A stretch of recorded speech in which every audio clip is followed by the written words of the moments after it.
Yes, we are live. If you thought I had smoke for this particular video, uh, enjoy this. I'm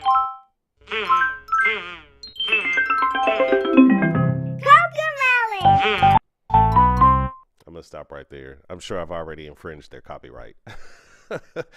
If you thought I had smoke for Coco Melon as a nefariously engineered soundscape of bright colors and what do I call it? Scene cuts and nursery rhymey rhymes.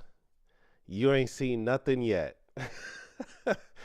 At least I could give Coco Melon credit for only hypnotizing our toddlers into deep delta wave patterns of suggestion.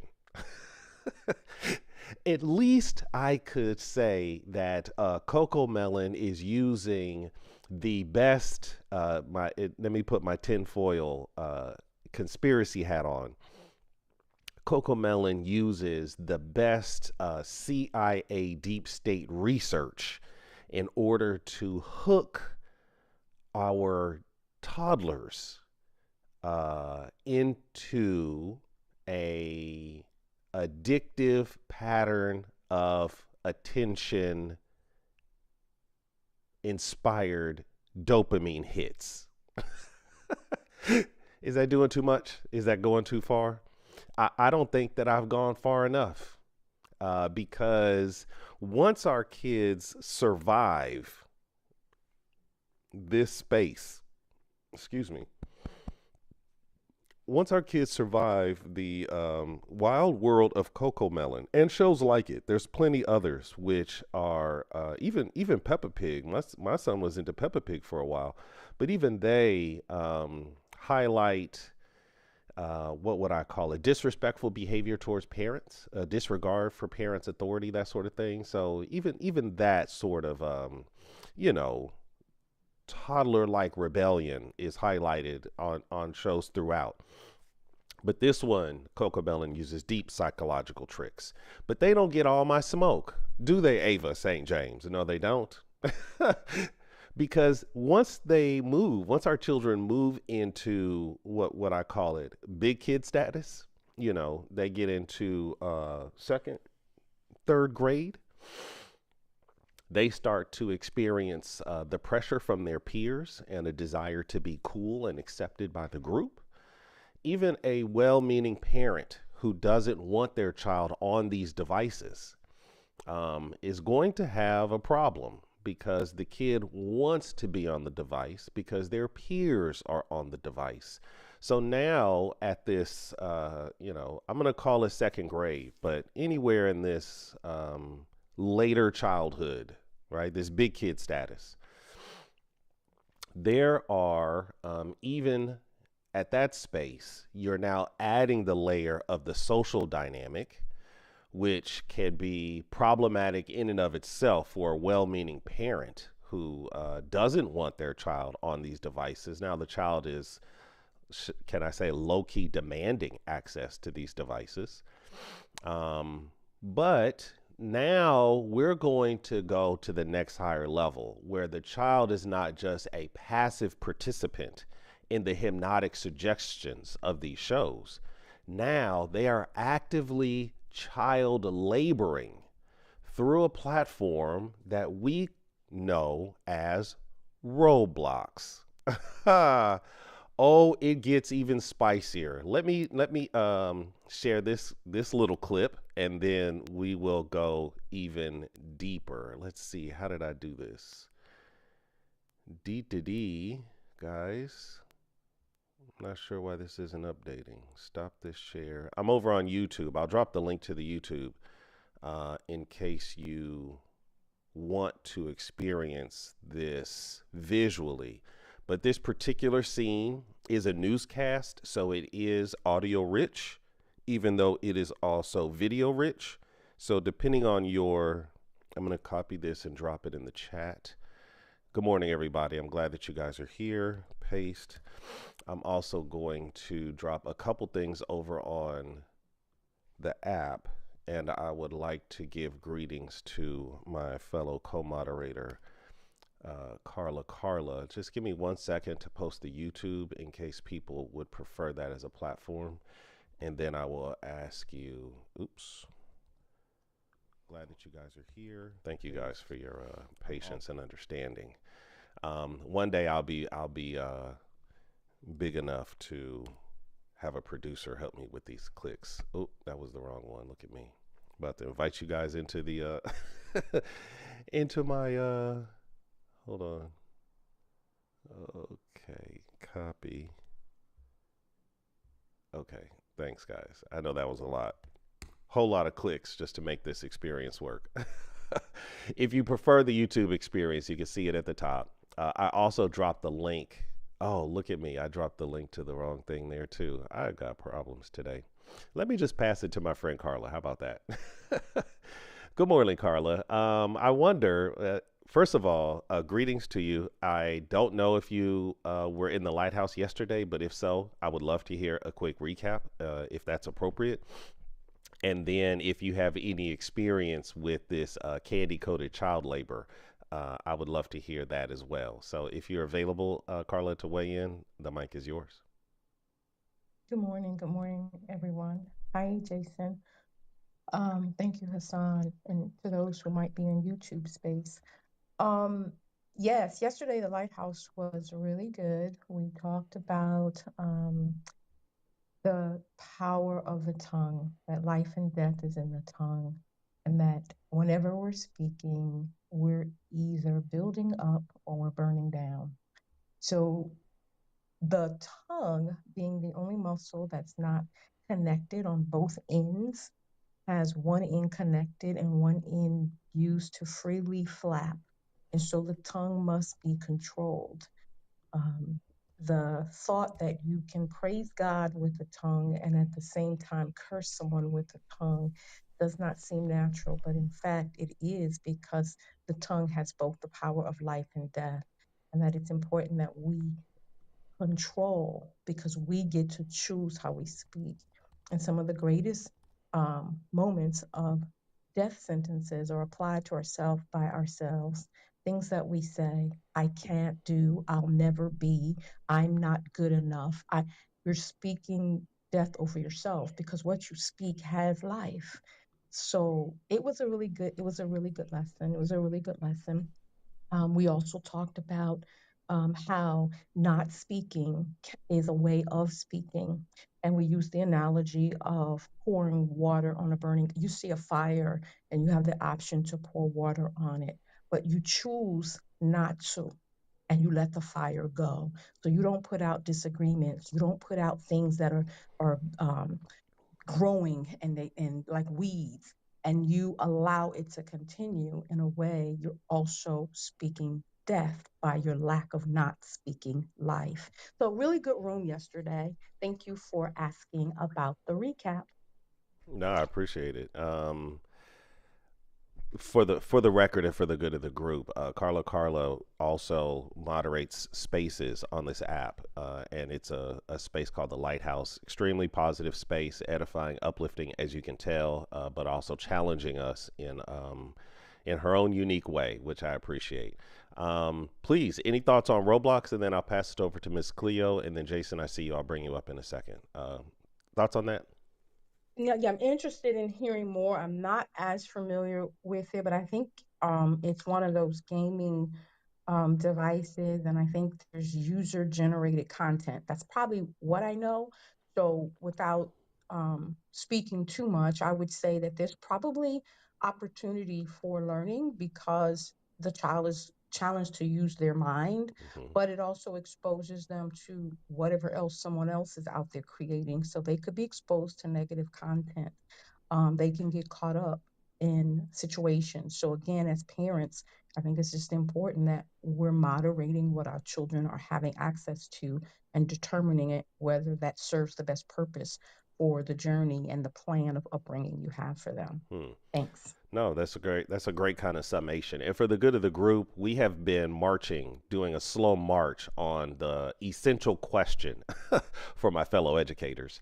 Um, is there a connection between screen time and our child's developing brain? And so you'll have to go back. I think I have a playlist. Maybe it's not all the way set up yet, but there should be a playlist that takes you back from our beginning where we talk about brain chemistry and we've sort of been marching our way forward. Before I go any further, do you have a first take, Miss Cleo, as it relates to Roblox? Any personal experience with that app? So I want to say something about the last room. If I can't, I've been dying to tell you Please, something. please break it But down. like when I say on the edge of my seat, like so we were talking about screen time and Coco Melon and Yep, these like addictive properties. yep. So I on Monday, so the same day, like we were talking Monday. Monday we had indoor recess. So I'm supervising the kindergarten indoor recess. Oh, And the teacher's we. like, yes, yes, yes. So you already know where I'm Tell going. me Oh my everything. goodness. Yes. So I'm like, okay. So she's like, I put something on the screen. The kids don't have to watch that. So some of the kids are drawing, some are building, some are playing, whatever, whatever. Mm-hmm. And a couple are watching whatever was on. I couldn't tell you what was on at first. And YouTube will just put on something different, That's right. right? The Uh, if algorithm be one show algorithming. ends, yeah, they gonna give you another show they think you might be into. There it is. Wildcrats came on.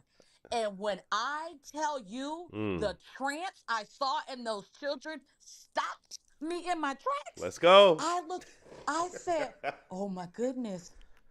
I'm looking, and like all of them, and there was not a single kid who did not stop Right. when Wildcrats came on. Yeah. Now, mind you, I felt like Wildcrats was really good about like educating and sharing and whatnot, but they literally were in a trance. Now, after like a minute, a few kind of went back to kind of what they were doing, but most of them did not. Mm. And they like their eyes were fixated on Mm. it in a way that just was scary. So then yesterday, I'm subbing in a class But again. wait, there's more. Yes. So yesterday I'm subbing in a class, and it's it's after like the talent show tomorrow. Today's the last day of school, Uh-huh. so it's not a whole lot of. I'm not saying there's not learning because we be learning to the last day, but it's real different. For sure. So the TA, I said, "What am I supposed to be doing?" The TA is like, "I don't know. Let's just put something on." So the kid, she's like wild. She's like either Wildcrats, and I was like, I have my feelings right now about this Wildcrats until I look into it more. And Yeah. she's like Magic School Bus, and then so I was struggling with the Wildcrats. I said, I'm gonna do Magic School Bus because I like Magic School Bus, Right, right, right? right. Throwback. I love it. Same thing, mind you. I ain't picked that new Miss Frizzle. I picked the old Miss Frizzle that we know. Mm-hmm. Same thing. Yep. This trance happens. I said, this is kind of crazy to me. Yeah. Now again, both of them are ones that have like high educational value. They're, bringing good, but like this way in which kids are just like, Mm-hmm. that was real scary for me. And it's your fault, Husan, that I now have to think like this. Mission So accomplished. Let's go. So that's I know that's not today's topic, but I couldn't. I was like, man, if I had Hassan's number, I would be texting him right now because I was just like in awe with what I was seeing. I was like, oh my goodness, it's happening. Because I work with kids at the like 5, 6, 7 year old age range, Right. and then so now we talk about Roblox. I'm like Carla. I don't know a whole lot. What I do know is all the parents I know spend a lot of money on their Roblox. Here we go. And I know that we used to have we do this communities project based learning experience, and we used to have Minecraft in it because they could build a Minecraft community. We had to remove it because the kids' obsession with Minecraft became longer related to the education. There was no educational benefit anymore. Mm. They were too distracted by the thing that they couldn't tell you about urban, rural, suburban. They couldn't tell you about what communities need and interconnectedness of people. They were just and so yeah, mind you, it was the educator's Minecraft. It wasn't like that regular Minecraft. It was one that was for schools and whatnot. Hmm. So, not, okay, I got on a big rant. I'm sorry. I was so excited to talk to you about what I saw that I just probably went a little too long. I'm very sorry about that. No, I appreciate it. It's homeroom. This is what we do in homeroom, so it's all good. I'm very open to being present to the organic experience. So shout out to Jason, Phro is in the building, and Fisa, Fisa Hart. All Welcome my to the space. peoples. Oh These yeah. are all three of them are people I rock with. Okay, y'all. Sorry. Yeah, Okay, back to you. all that to say you're in good company, so it's all good. And shout out to the YouTube community as well. We appreciate you streaming in with us live. If any of you guys that are in the listening lounge want to have the video experience, we're streaming this very conversation over on YouTube. You can click the link up at the top. And for any of you who might be on YouTube and want to actually join the conversation, it means that you're going to have to onboard this app called Clubhouse. I don't have it yet, but just stay connected to me and I'll make the link available in a future homeroom or in a future show so that you can actually weigh in if that's your inspiration.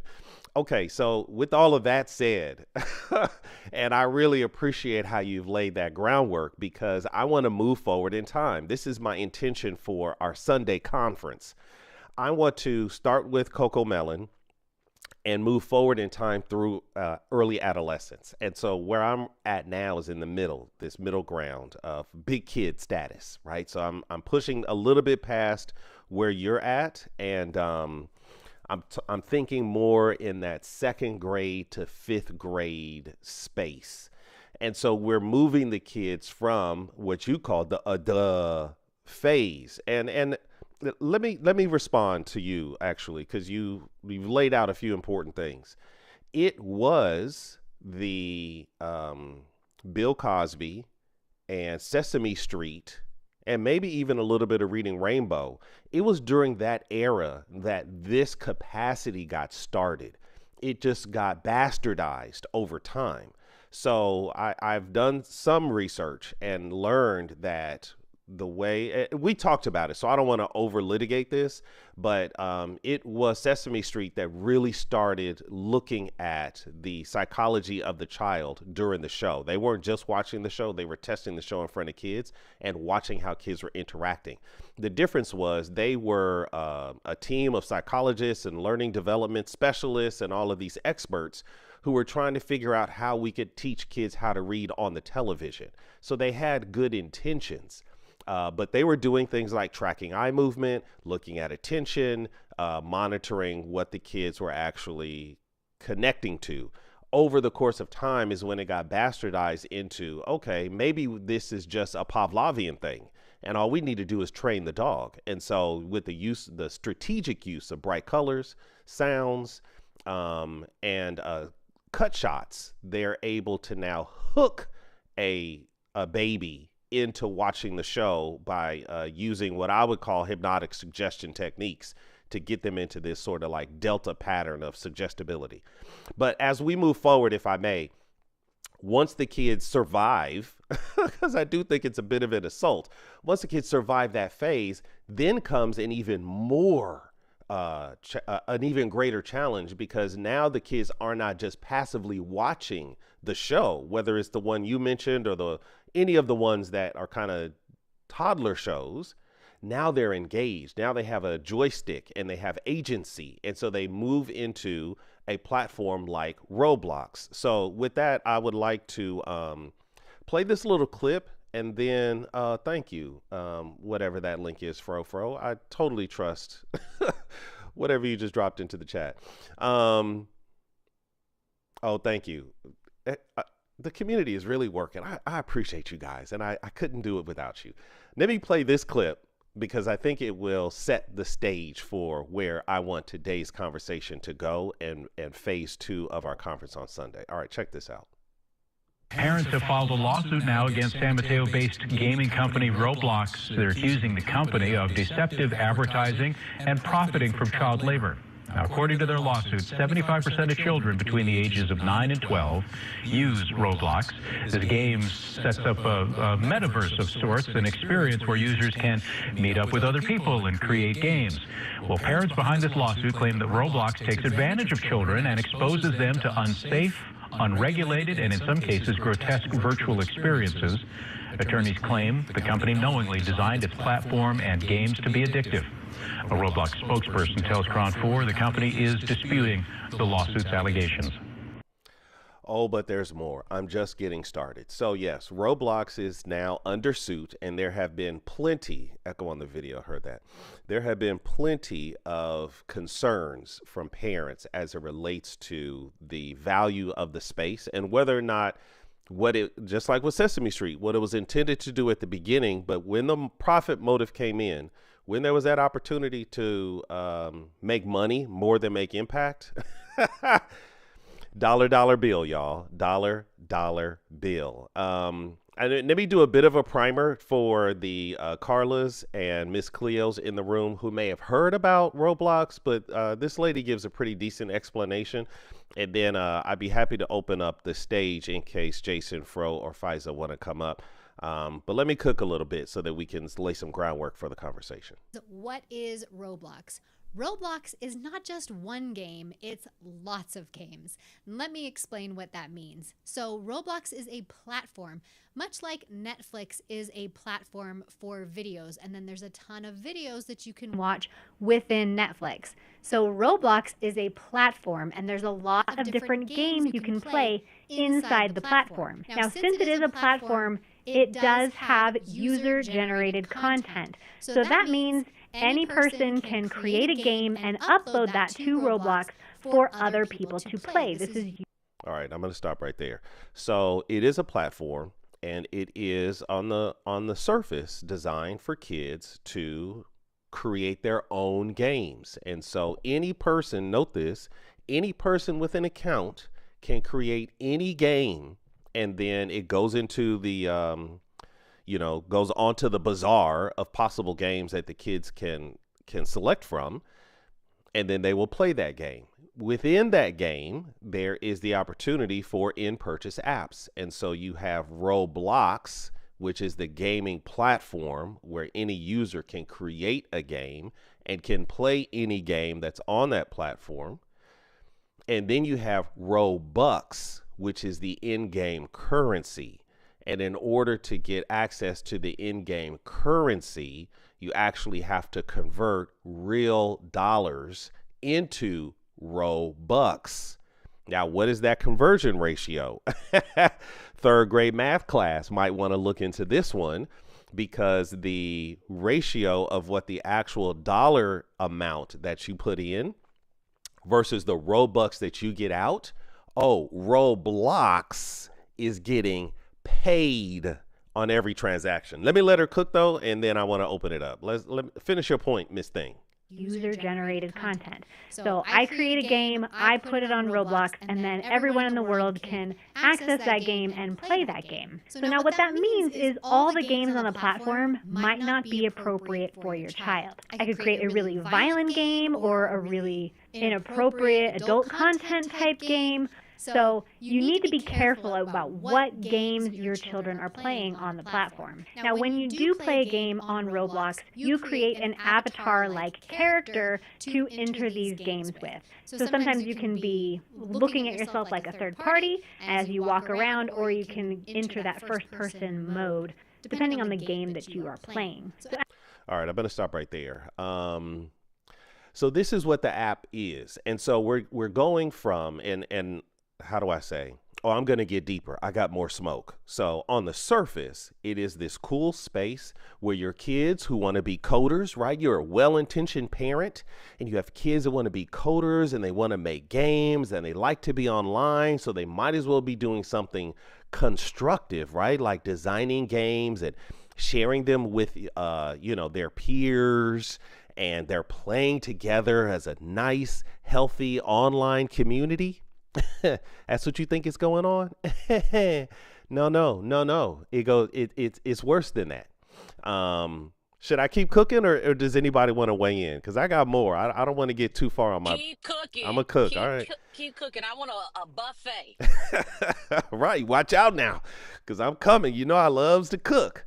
Okay. I want to talk a little bit about the ratio. Okay. So There's one, okay, let me, how do I say this?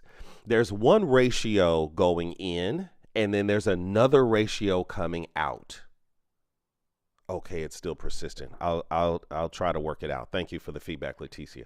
They're having some feedback on YouTube, so I want to make sure that I'm honoring their space. Okay, if you spend matter of fact, am I gonna do it? I think I'm gonna do it. I'm gonna see what ChatGPT has to say about this. Hey ChatGPT, what is the ratio? The ratio of dollar to Robux, ROBUX. If I spent $10 US, how much is that in Robux? Let's see if ChatGPT can offer us some feedback. I don't know the exact ratio. What I know is if you spend US dollars, you're not going to get the equivalent amount. It's not like a stable coin for my cryptocurrency community. It is not like a one-to-one ratio. So they're going to get a cut of that cash, and they're going to give a portion of it as Robux for in-game currency. What can you do with that in-game currency, you might ask? Well, you could purchase certain advantages in the game. So that could be, oh, I didn't want to take my question. Let's try again. Copy and paste. That could be new skins, new clothes, for example. Could be a new hairstyle, could be a mustache, a variety of things that can change how your avatar looks. That's a use for Robux. But then it can also be used to get advantages in the game. So let's say, for example, you're playing a game where you have to acquire a certain amount of gold, right? This is a game that my son played when he had Roblox, which he doesn't anymore. So you would go to this little platform and money, gold, coins would just pop up. And all you have to do is walk up to the gold and you would acquire it. When you acquire, let's say $10,000 in gold, then you would get access to go past this wall and go into the next wall. Okay. So, then once you get to the next wall, the little platform, it would have more gold, and you would need to, let's say, raise 10x that amount, and then you could go to the next level, right? And each level would have a different kind of theme, a candy theme, a desert theme, whatever. You can also acquire pets, and those pets help accelerate you, either get gold faster, suck up more gold per second or by rate. That sort of thing, right? So now you have these pets and you have these potions and all of this stuff. All of that can be purchased. Now, if you do the slow march through the game, it could take you months to get to the fictitious end of the game. But if you pay for Robux, then you can get like the most advanced pet and all of that. So in other words, it'll help accelerate the game by spending money. When you watch, if you have a young child who's in this demographic and they watch Robux, that's also another way that money is being made. So since I'm talking about the money, how do I say? GPT just hit me back. So $4.99 would get you 400 Robux. This is according to GPT. And $99.99 would get you 10,000 Robux. Okay. So if I spent $10, I would get about 800 Robux. That's with a non-premium account. So whatever that 800 Robux is, it depends, right? Because you can spend 800 Robux on a single pet. I've seen the shows that my son watches. He does watch it on YouTube. Those things you can easily spend 50,000 Robux for the most awesomest weapon or highest end bicycle or whatever the game is. It could run into the thousands. So as Miss Cleo mentioned, parents are spending money to get their kid this in-game currency, and Robux is taking a cut. So I'm going to say two more things about the money, and then I want to see if anyone wants to come up onto the stage. So they're getting a cut coming in, but they're also getting a cut going out. If your kid makes a game, who's making the game? if your kid makes a game, and let's say a community jumps in and they want to accelerate, so they spend some Robux, and so that Robux would go into the game designer's account, your child. Now, because it is considered income, the only way for your child to withdraw that money is with your consent, because at the end of the year, somebody's social security number is going to get a 1099 or however they do the income. So this is reportable and taxable income. So somebody's going to get the hit. You're also going to get a cut. Roblox, the company, is going to get a cut of the money going out. So I did look this up, and I'll tell you, based on the video that I seen, somebody did a live stream of them converting their Robux into actual US dollars. This person took 1,124,000 Robux and it converted into $3,934. So on the going inside, they're going to get a cut, and then pulling the money out, they're going to get a cut. So Roblox, the company, is making a lot of money.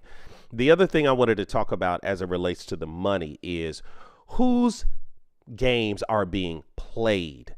On the surface, on the PR material that they send out, they're going to tell you that kids are making these games and kids are playing with other kids. But in fact, it is major content creators that are making these games. I wish I had my son's browser open so I could share with you the names of some of the creators that he's into. But these are not children. Okay, these are adults posing as children. Oh, he was into this white boy and this Asian kid with the purple hair. They were just they were like Bart Simpson in adult form, you know, but these are adults that make content specifically designed for kids, right? And so they go on. The one that I'm thinking of, I can't think of the name, but there's a guy character and there's like 3 girls and they're all like quasi his girlfriends, and they go around Roblox and they all play soccer or they'll play, you know, what the hell ever, y'all.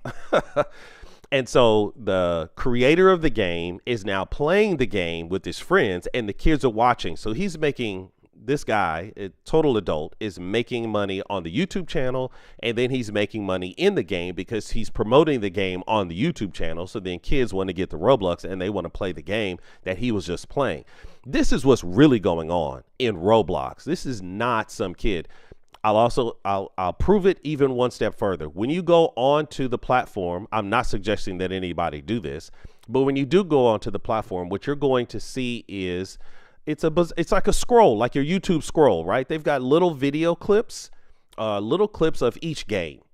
Now, the thing is, the default sort is by the popularity of the game. Do you think, well-meaning caregiver, that the game that your third grader has created is going to be at the top of that list of popularity? No.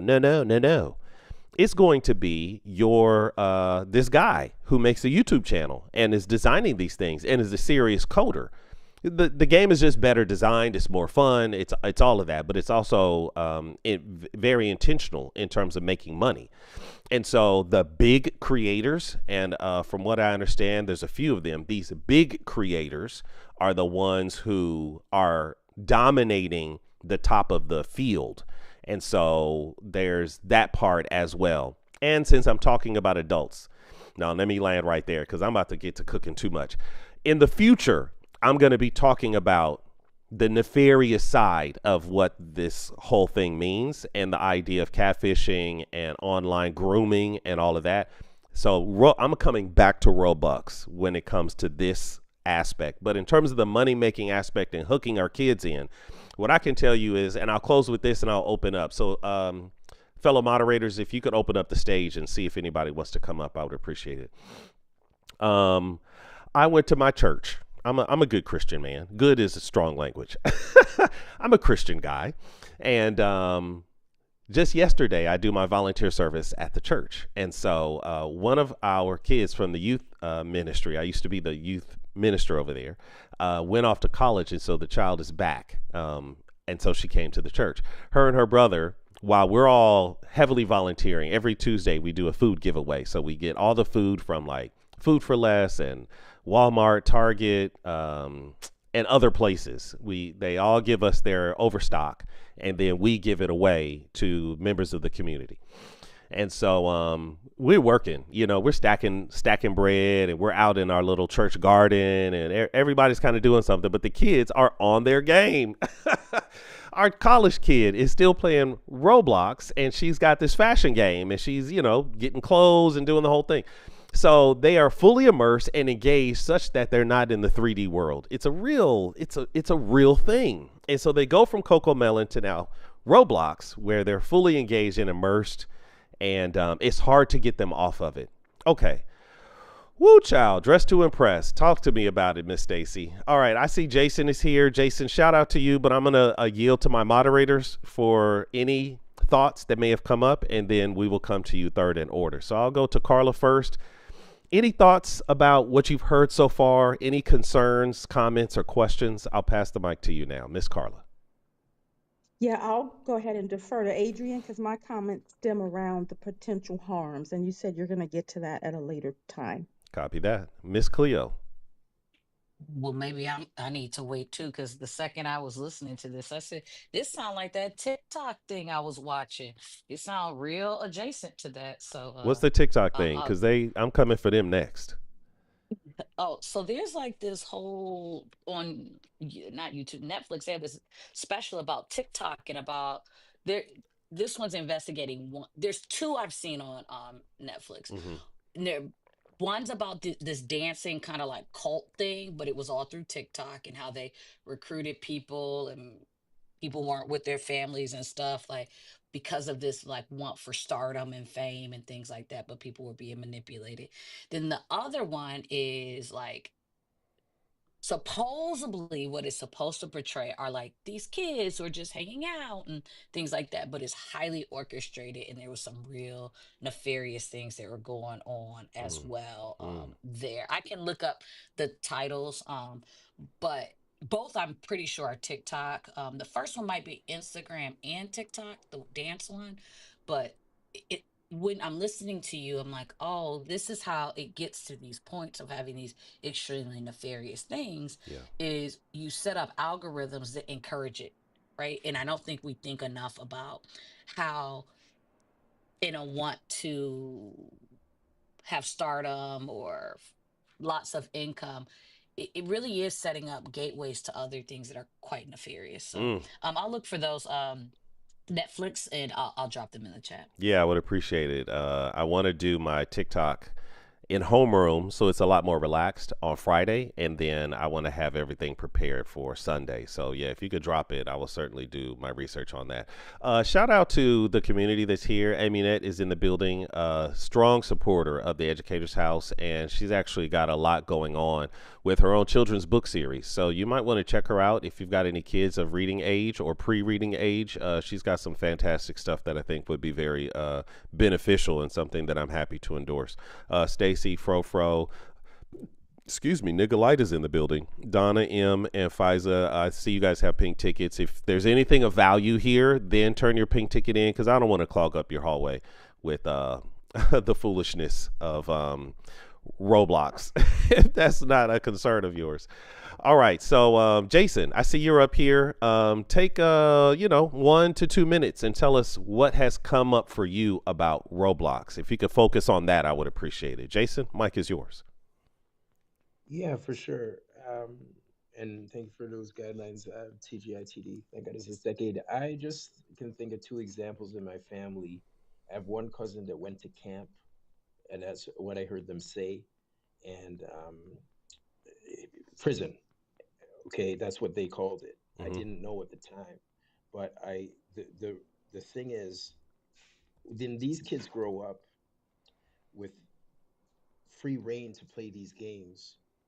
A cousin that I met just once, and I give this example that he was playing without his dad or mom there, and he said, "Oh, come and play with me."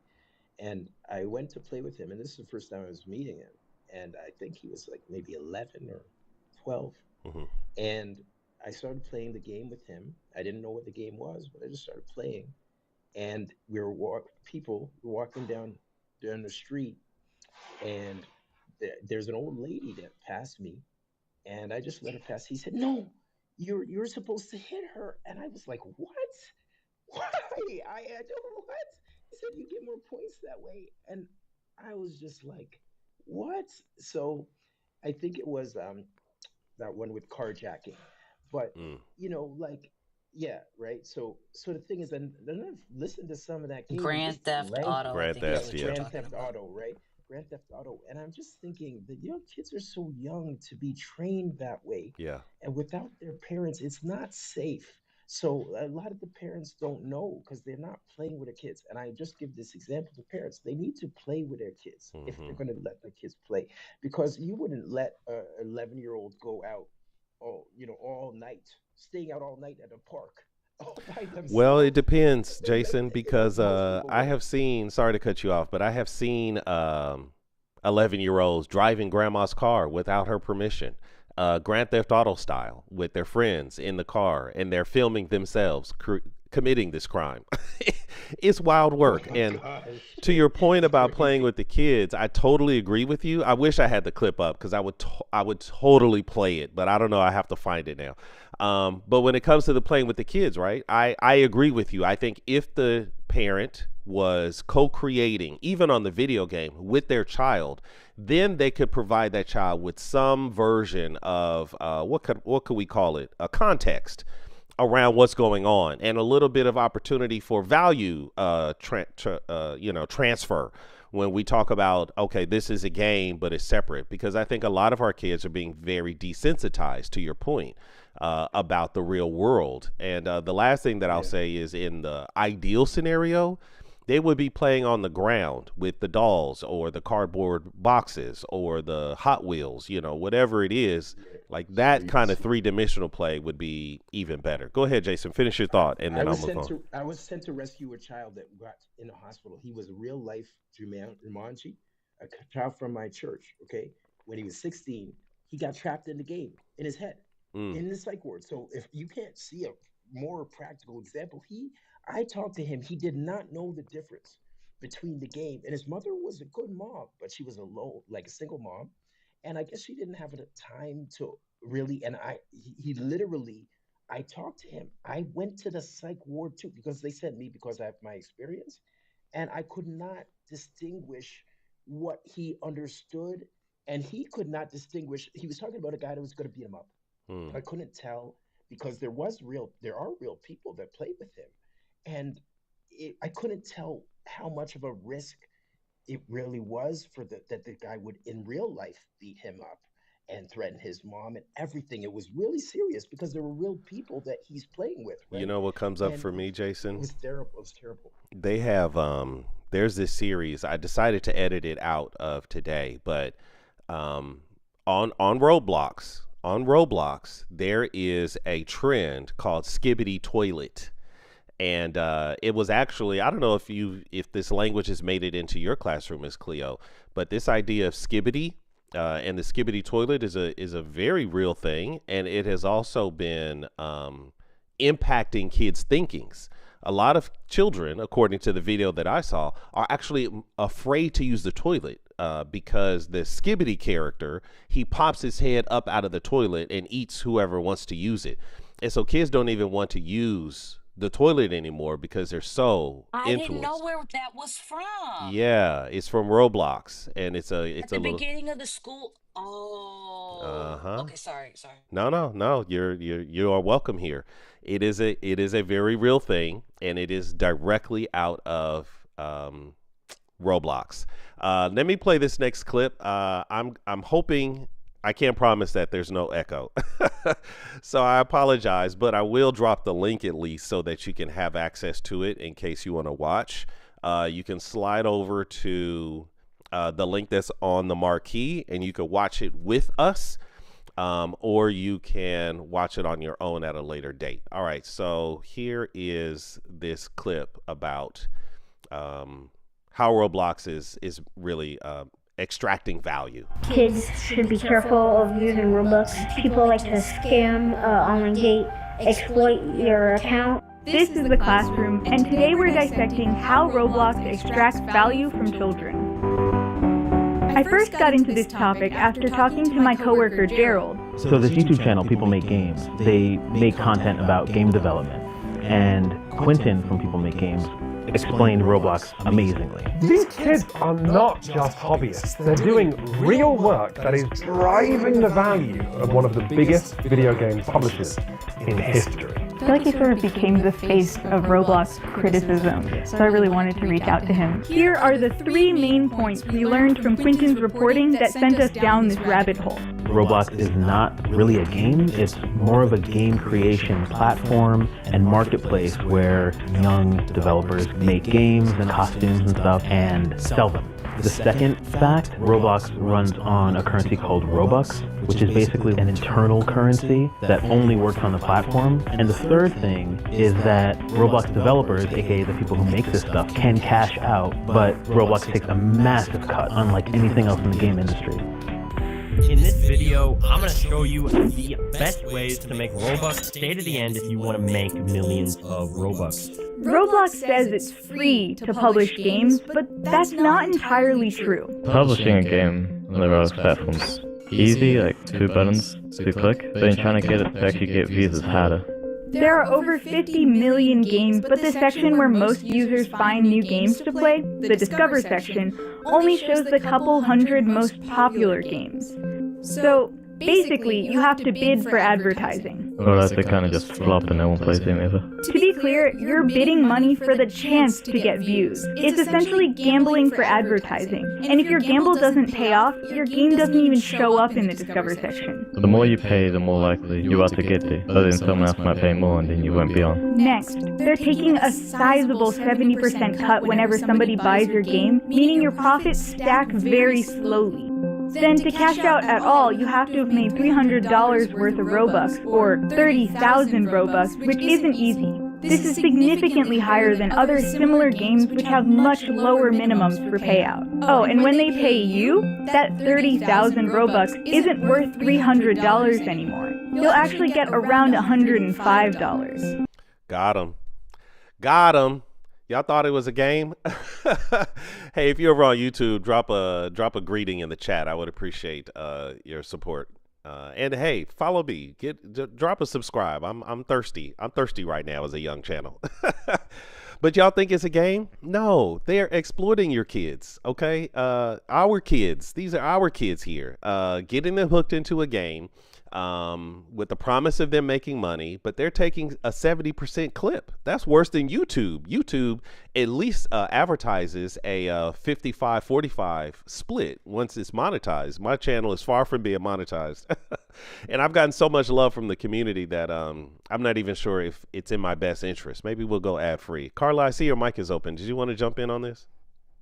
Yeah, I put a comment in the chat. I said, this is ridiculous. And then I said, or is it? Right? Because from the business side, it's ingenious. It's genius. So if I'm the one that's sitting at the top, the CEO of this company, it is ingenious. They're making money hand over fist. So, but at the expense of what it's doing to our children and our community. But if we think back in time, other markets have done that same thing. It's just that with the internet, it can happen so fast, right? There was a time that the pornography market was doing this hand over fist. At what expense to the community? There's a time commercials are doing this with their advertisements, but these people are finding a way to take your children's attention and divert it. And if you really are putting cash into it, these little people don't have money. So we're funding it. That's right. The ridiculous part. Oh, you just scratching on the surface, my dear, because there are some parents who have their credit card on the account and aren't properly monitoring each transaction. So in a 30-day clip, a kid might, as kids do, just Robux, more Robux, buy, and could end up spending thousands of their parents' actual dollars not with a negative intent. They're just hooked into the game, right? So that's one. You also mentioned how this is not new, right? And my favorite book says that there's nothing new under the sun. So I appreciate that. But what is different about this space is, back in the day, we used to have this concept that sex sells. And so they would use sex to sell toothpaste, right? Or Axe body spray would have the nerdy guy, but then when he puts that body spray on, boy, all the woman in the red dress, to coin a phrase from The Matrix, is all of a sudden attracted to this guy. So yes, that's what was. But you know what they have discovered sells even better than sex? Rage. So getting our kids hooked, getting our kids angry, getting our kids triggered is an even greater way to turn a profit. And so a lot of these games will invariably have some sort of violent component, where, as Jason mentioned, you get more points if you hit that character upside the head, or the most popular games have some version of violence. Even a soccer game, when you do the special move, it is something that is violent. And so that part, I think, is where, and now I don't want to go down the whole red pill, thing, but our boys and men who are hooked into this space are prime candidates for crashing out, as we like to say on this app, for emotional dysregulation, and having very, very easy triggers, hair triggers even. So there's a lot to be said there as well. So can you say that one more time? You're saying these games could be why we see so many crash outs on this app?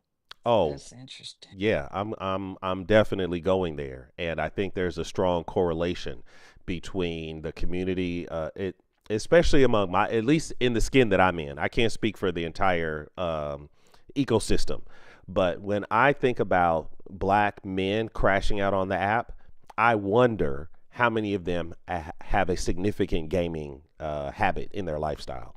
And I would venture to guess that there is a strong correlation, if not causation, for sure. So yeah, very, very interesting, as she put it. Okay, I think I've got one more, and then we're kind of getting towards the end of this, end of our time together. So I did want to offer at least a little bit of the dark side. I want to get more into it, I think, a little bit later. Actually, I didn't even cue it up because I wanted to resist the temptation. Let me play this last clip, and then if anyone wants to come up and speak on this, you're welcome to. Homeroom, by way of reset, I see there's some new bodies in here. Homeroom is our morning show. So every Monday, Wednesday, Friday, 7 a.m. Eastern time, we get together and we lay the groundwork for the Sunday conference. So today I'm laying the groundwork on Roblox. It is targeted towards bigger kids. And then later I'm going to talk about TikTok, which is really targeted towards the adolescents. And I've already talked about Coco Melon, which was targeted towards very small children. And these are just case studies, but the technology and the, how do I call it? The UI, the UX, the user experience is similar, regardless of your platform. They use the same kind of tactics. So yeah, let me play this last bit, and then if anyone from the stage wants to come up, please raise your hand. Otherwise, I'll take final thoughts from the community, and we'll go ahead and land this plane, as many of my crew do need to get on to work. All right, so check this clip out, and then we will close this experience out for today, and I'll see you guys on Friday. Let me share, replace, drop this one, and let's let it rock. This sounds like a lot of psychological trickery to get 10-year-olds to spend money. That's because it is. Fortnite was sued by the Federal Trade Commission for containing dark patterns to trick players into making unwanted purchases.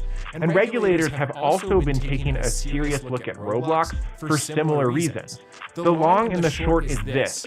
Roblox and games like it, despite being free, often use predatory tactics to manipulate young people into spending money, while effectively introducing them to the same psychological designs used in gambling. To introduce this second distressing aspect of Roblox, I'd like to rewind to when I was 12. At the time, I wasn't allowed to play games online, but my best friend, who is still my best friend, played this online game called RuneScape. I decided to go behind my parents' back, don't do this, kids, and make an account. At the time, it was a pretty common thing to walk around the starting town and type looking for GF or looking for BF. My friend and I quickly used this to our advantage by making female characters and swindling people who were looking for a girlfriend out of their stuff. My mom eventually found out, I got into huge trouble, and I'm happy to say we've both been long reformed from our catfishing ways. But the significance of the story is twofold. It was easy for me to access the game without my parents' permission, and it was easy for me to pretend to be someone I'm not. Even today with... Oh, I'ma just stop it right there. Y'all better stay tuned. I am just marinating the vegetables for the grill, okay? For my vegan-friendly friends out there. Yeah, this is it. It is easy to get on without my parents' permission, and it is easy for me to impersonate as if I'm someone else. Welcome to the space where our kids are now interactive participants in this wild economy here. And I have concerns, so I'm calling it out. I'm calling it all the way out. So shout out to Fabian. I'm trying to invite Fabian up, but it doesn't seem to be working. I sent him an invite. Appreciate you, dear. Fabian, my friend, welcome to the space. What has come up for you? The mic is yours. Yeah, thank you, Husan, Carla, Miss, for this great room. Really looking forward to joining it on Monday, Wednesdays, and Fridays. First thing that comes up to me is I think, one thing I've realized is how reactive we are to everything in life, including these games that, could be predatory. And I wonder why, not in this room, but why we don't have more solution-based conversations and also alternative games for our children. I think this would be a great opportunity. I'm sure there's somebody out there making some semblance of an alternative game, for example. But I wonder why we focus so much on the obvious and we don't maybe get ahead of some of these things. I don't know if anybody else feels the same way on the panel, but thank you so much. I want to cook on that, but I'll yield to the group. Anybody want to share their thoughts? Yeah, I'm doing that. That's my calling, and I sold my house twice to invest in it. I'm doing that on Friday nights. I'm doing exactly that. I worked at Microsoft to do that, and we'll be building the video games with the safety in mind with the parents. It's actually already, the platform is built, and I'm speaking to you from a shelter, and I'm happy that I did that, made that sacrifice. I do want to get some investors so I can get a place to live, but everything, the framework is all built. Yep. And yeah, I'm actually doing that literally. If I'm not mistaken, you dropped the link in the chat. Freedom Fridays is his link. You can check that out if you want. Let me pass it over to Miss Cleo. What came up for you? I saw you raise your hand. I have a little pushback because I think I didn't even know the dangers in Roblox. And I think knowing what dangers are is actually just as important, right? Like if you don't know what to protect yourself from, right? You don't know what you're venturing into, things you think are innocent, things that you think are well-meaning, but not knowing all the implications. I think that is something that we do need to be informed about. I do think if you do that in the absence of alternatives, other things to do, other ways to go about it, there's a harm in that as well, right? But I don't think that we should forego or even reduce, like, I mean, how long have I known about Roblox and I had no idea about this? Mind you, kids at my school on a regular basis are engaging with it. I had no way of even talking to parents and advising them about the impacts, and I'll take responsibility. Maybe I should have looked, but I literally didn't even know that these were like user things. I thought it was a little game that they played and spent a little bit of money like other in-app purchases. I didn't, like, today was very helpful for me. And so to make informed decisions of alternatives, I first need to know that I need an alternative. And so I think there's a power in that. So it's not like a complete disagreement. It's just a bit of a push on that. I'm going to jump in on it now too. So there's a couple things that came up from your share, Fabian. One, why are we so easily reactive? My bro, go back a little bit.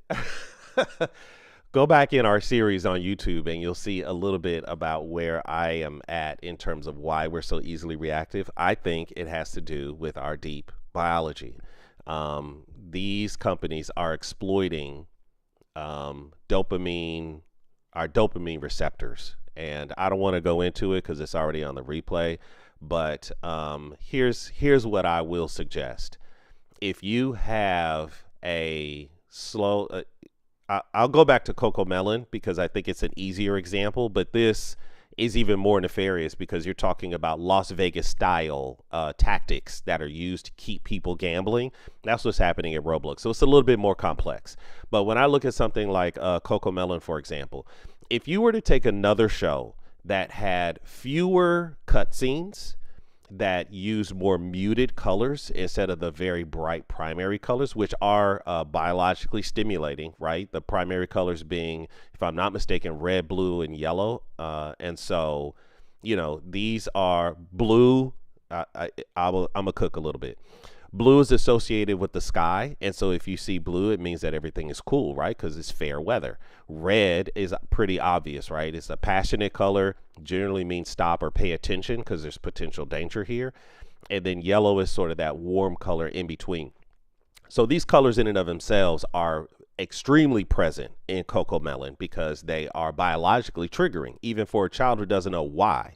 Then you also have the issue of the sound engineering. The sound of the Coco Melon intro is so powerful that, as was mentioned by Miss Cleo at the top, but it will wake a child up out of their sleep. It will draw a child from the upstairs room and they will dash with urgency down towards where that sound is. That is engineered. That wasn't just some cool, you know, hipster 60-year-old that was like, hey, I'm gonna just play on the keys and make this great sound. No. It was very engineered, tested, retested in order to trigger for children who don't even know what's going on. When you take that level of sophisticated engineering and compare it to a more slow, hey, Jimmy, let's go to the park, and it's got muted browns and like colors of the real world and not all these bright colors, you know, and they're slow caption, just playing them side by side, the child won't be able to help themselves. So it's not as easy as like, oh, just give them something else. I don't think so, because it's engineered to take advantage of their deep psychology, right? It's engineered to take advantage of them such that they're compelled, even if they don't want to. Like pornography, there's a lot of people who watch porn that don't want to watch it, but they're compelled because that dopamine and that addictive pathway has kind of been triggered and they can't even help themselves. So I've got a lot of compassion for kids that get caught up in it, but a parent would need to put forth intentional and measurable effort in order to pull their kid off of that and say, no, go down this alternative path because I forbid you from going down this thing which is exploiting you.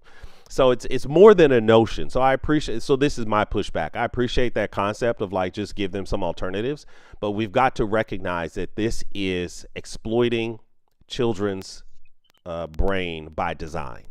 Okay, let's pass it over to Carla, and then perhaps we'll do some final takes, and then we'll shut it down. What's up, Pro Lyricals in the building? I'm sorry, Carla. Dave Lucas, our resident bot, wants to sell you some Bitcoin. He's in the building. So I'm going to go ahead and delete his comment from the chat. So I appreciate you, Mr. David. You know, we love you all over here. But Carla, please go ahead and take this mic. Yeah, I think I was just going to comment to Fabian and then what you and Ms. Cleo said. You know, first of all, Fabian, I appreciate your thought because, you know, at the end of the day, yes, we do need to think of having other alternatives that will engage our children. But I think what Husan and Ms. Cleo said is so very important. How do you know that you need something different if you don't see an issue with what you're doing? And I think that is fundamentally the key point is that oftentimes in any addictive behavior, it takes a minute. There's not recognition that there's anything wrong. A gambler will say, I can stop at any time. It's true. So will an alcoholic. So they don't know to look for an alternative because they don't understand what is happening to them. So I think education is the start for that. And I think that's what this space is doing. But I think there are also spaces, Fabian, for what are the alternatives once we complete education. And I don't know that education ever stops because we're ever evolving. And I'll land. Yeah, I've got an alternative. Actually, Fabian, why don't you respond? We've been saying a lot. Go ahead, sir. Yeah, no, first of all, I really appreciate this room. Y'all just don't know. We've needed it forever. Do you know what we need to address is our addictions first, right? Speak, sir. Yes. Yes. Oh my goodness. Yes. As parents, we have our addiction, the distractions, the social media, right? So we're quick to point out, and obviously, we're quick to point out, hey, son, put this down. But are we not on our phones for X amount of hours? Are we not scrolling, doom scrolling? So my point is, we need to look at all these models that have been handed down to us and realize that this is not 1996 anymore. This is not 2005. This is 2025. So we need to adjust a whole bunch of stuff, is what I'm saying, before we even start telling our children what they need to do. Thank you. Woo, Fabian is on fire. I think this is a good time to land this plane, okay? We gonna get caught up in the Bermuda Triangle messing with the passion levels here. Thank you, Fabian. That was a fantastic share, and you're absolutely right. The accountability lies with us. It's on us because many of us were not born. We were born before all of this took place. So we have a vague experience of life before social media, smartphones, gaming systems even. I lived before, to tell my age, before the Nintendo was existing. But the younger parents, and especially their children, this has been the concept of an alternative way of behaving and existing is becoming a more and more distant reality. It's less and less accessible. And so I totally agree with you. And even me, I've been doom scrolling, bro. Like, one more game. Carla said it. Just one more game. Oh, shoot, I lost. Okay, one more game, and then I promise I'm going to stop. Woo, we are not immune. So shout out to everybody for being here. She know it. I'm preaching to the choir over here. We all know that we're victims to the very same thing. So it's easy to tell the kid to stop smoking while you dragging on a cigarette. And they'd be disappointed when they listen more to what you do than what you say, right? So I totally get it. I think we're on the same page, and I feel like I'm accomplishing a mission. Yeah, right? Because what's the alternative? Go touch some grass. Go outside and climb a tree. How about that as an alternative? Go talk to somebody in real life. Get on a bike. Okay, let me stop. I'm being too passionate. Let me land this plane. Listen, thank you guys for coming. On Friday, I'm going to do my treatise on TikTok. So we're going to talk about the manipulation techniques that are used on social media apps like TikTok. But Instagram, Facebook, they all get the smoke because they all use the same general patterns in order to hook people in, and it hooks adults. So you notice the journey that we've been on, and this is just phase 2. I've got even more games that like I want Roblox. Sorry about that. Even more that I want to talk about, because on the next one, I want to talk, Miss Cleo, fellow educators, I want to talk about the issue of ed tech. I think it's got a lot of smoke here because they are still using, they're still using the same kind of protocols, even though they couch it under an educational purpose. I also want to talk about who's to blame. Is it big tech's fault? Is it the parents' fault? Is it the bureaucrats' fault for not passing proper legislation? So we're going to talk about issues of accountability and where we all have some part to play in this. And then the last piece in my series is about what I'm calling currently pixelated playgrounds, but the subtext is gaming, grooming, and the new frontier of online exploitation. So that's where I'm going to end this multi-part series. So I thank you guys for being part of it. We're only on part 2 of a 5-part series, and then we're going to move on to the next topic. And so if you haven't, go back and catch up. I would appreciate the replays and the watch time hours because I got a long way to go.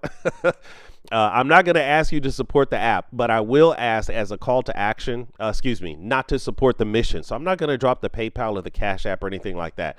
But what I will do is ask you to think about something remarkable that you can share about what's going on in here with somebody that's in your circle, because I need to grow. And the best way for me to grow is if you are experiencing high quality, critical conversations that are of value, then my call to action is tell someone else so that we can grow this space and we can expose more people to what's really going on, because I believe, and maybe it's just my own bias, that this is a very important conversation and I want to have it with more people. So please share the YouTube. It's very easy for people to onboard to the YouTube channel, or share the Clubhouse as I put things up.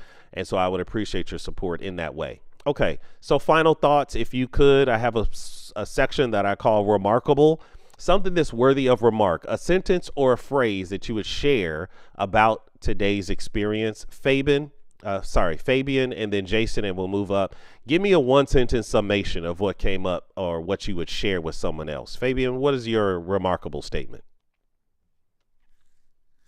My quick share, Husan, is that accountability, kind of looking in the mirror, as you said, and children are more apt to follow what we do as opposed to what we just say. Thank you.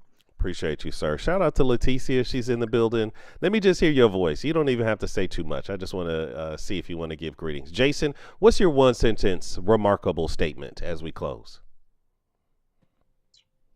The information you provided as to what happens with these games and how addictive they are, and even what I didn't know, that what some kids are doing without their parents, in real life and in these games, really is important to have parents understand how dangerous it is so that they can protect their kids from this. Appreciate you, sir. Hey, Leticia, you driving? Please give greetings. Leticia. Okay, maybe she can't even speak at all, but she just came up to show some support and love, and I appreciate you, man, for doing that. Miss Cleo, what's remarkable for you? What came up? Oh my goodness, I've been charged on this topic. One remarkable thing, I told you I was already talking to people on Monday about it. Appreciate you. Uh, I mean, the value in understanding what you're up against, I think, is super important. If nothing else, this conversation has helped me to really rethink. So there's a program called Nessie. I'm gonna drop a link for you because it's gamified. It's dyslexia based, but now I'm sitting up here like, because I can see the kids are like, ooh, ooh, ooh, I want to get on Nessie. So now I'm sitting here like, oh, is this because it's one of the programs I helped introduce to the school? I'm really considering, was that the right idea? Did I make, is that a good decision? Or, like I'm kind of really thinking about how my leadership impacts the lives of the students around me, based off of the realities of what these games could do, both good and bad. So powerful that's kind of share. where my brain is percolating. I appreciate it. I think not only do we need to reflect on what we're up against, but I think it's also incumbent upon us to tell our kids what they're up against. I think that level of awareness is another critical part of this factor. So they're not just being led like the Pied Piper, but they can step back and say, okay, at least I see what's going on. Hey, Carla, what's your remarkable statement or your final thought? Yeah, I'm driving, so I just a quick one. As I was sitting here, I was thinking about a daycare program that I volunteer at, and how we don't use any. They have screen time; they can watch movies, but no phones or nothing like that.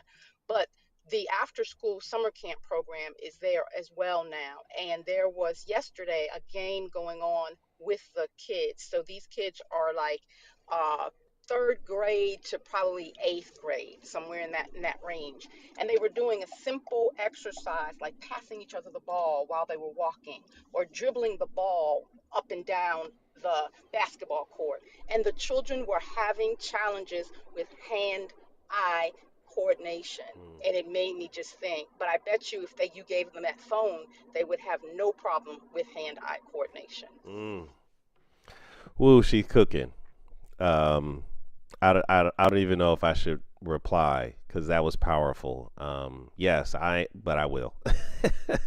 I too am concerned about the atrophying of basic skills, hand-eye coordination on the one hand, all the way up to, and we've discussed it before, the issue of nearsightedness, the issue of obesity, the issue of child onset diabetes, the amounts of kids who are developmentally delayed and also academically delayed. It's occurring at an alarming rate, and I'm wondering, as we march this thing down, the degree to which these exploitative tactics have a part to play. And it's been a generation, so we're all in this soup at this point. I want to give a special shout out to Leticia Wilson. She is the formal moderator of the chat over on YouTube, and I just want to say thank you for being true and consistent and supporting this mission in your own way. And to everyone else, please, if you are so compelled and a cheerful giver, give the news of what's going on and let folks know that Educators House exists, because we are here to start making some significant impact on behalf of our most precious asset, which is our children. And with that said, I'm going to shut this room down, guys. So we're going to close it down at 5. Find 5 people that you can share this with and let them know over the course of the next 48 hours. We'll be back again on Friday. I'm shutting this room down in 4. I do this for you. If it was up to me, I could just be chopping it up with Carla and Miss Cleo, and we could be having a grand old time. But we do this for the good of the group. And so next time that you come into the room, please consider pinging someone into the live experience and having them be part of this live experience. I think there's something special about joining us live versus watching the replay. We're going to close this room down in 3. This is not a me thing, but a we thing, and we don't all have to agree. But I will say to my fellow stage mates, thank you for your decorum, your courageous honesty, your willingness to weigh in on these topics, because this, I truly believe, is a co-creative process. And once this business gets off the ground, when this business gets off the ground, I'm keeping track of all my KPIs, and you will be part of the profit sharing model. I've already got it built in. I just don't have no money yet. But once we grow, you'll be able to see how your participation, I think, is reasonable and responsible of me to have you be part of the profit share as well. So, look forward to that, especially as we get this thing going. Shutting it down in 2. As the host and moderator of these conversations, I'm here to serve. So if there's anything that I could do to make this experience more valuable, more safe, or more productive, please hit me in my back channel and let me know, because I'm on my way to grow, fine tune this thing. I've gotten a lot of ideas and areas where I need to improve. And so I'm leaning on that. So if you've got ideas, please give them to me, because I'm solopreneur in this thing and I could use your feedback given my limited perspective. Finally, we're shutting you down in 1. You're the one. You're the reason why I do this. And so I want to encourage you to engage in some healthy self-care between now and the next time that I see you. Go out, touch some grass, drink some more clear water, and really reflect on the things that we've been discussing as it relates to your experience with these apps and how they may be influencing you as well. All right, guys, I think we've done it, and I'm out. Peace, everybody. Peace, peace. Bye. Bye. Great to hear your voice. Okay, guys, for the YouTube community, I really do appreciate you. I think what we're doing is very important, and I could use your help as well. So if you've made it this far in the replay, then I think you're pretty committed to this topic as well. So we'll be back again Friday morning, and then on Sunday, I'm going to do our deep dive, more formal conference. So between now and Sunday, which is Sunday, 5 p.m. Eastern, I would appreciate your support, spreading the word. I am building this as a business so I could use their financial support, but honestly, I need to grow as well. So my call to action is to share this link with somebody, a parent that you're concerned about, somebody who's struggling with the amount of time that their kids are playing on the game. Help raise their awareness about how this is by design. And it might not be that your child is intentionally rebellious, they're throwing temper tantrums because, they're just, that's what kids do. Like, I don't think it's that simple. I think that they are designing ways to manipulate our kids' brain, releasing neurotransmitters and hormones into their bloodstream that our kids cannot properly manage. And they're doing it to exploit them and extract value out of them. And I think our awareness is going to do something, can be the real antidote to this problem. It's June 18th. Tomorrow is happy Juneteenth. I wish who knows? Maybe I'll do a pop-up. I'm not totally sure, but Juneteenth is something you definitely want to look into. It's something that my family has celebrated for as long as I've been alive, and it has been an opportunity for us as a family to get together, and I think we're going to do the same thing on tomorrow, or probably this coming weekend. So thank you for that reminder, Leticia. Thank you for your service to this mission, and for everybody who's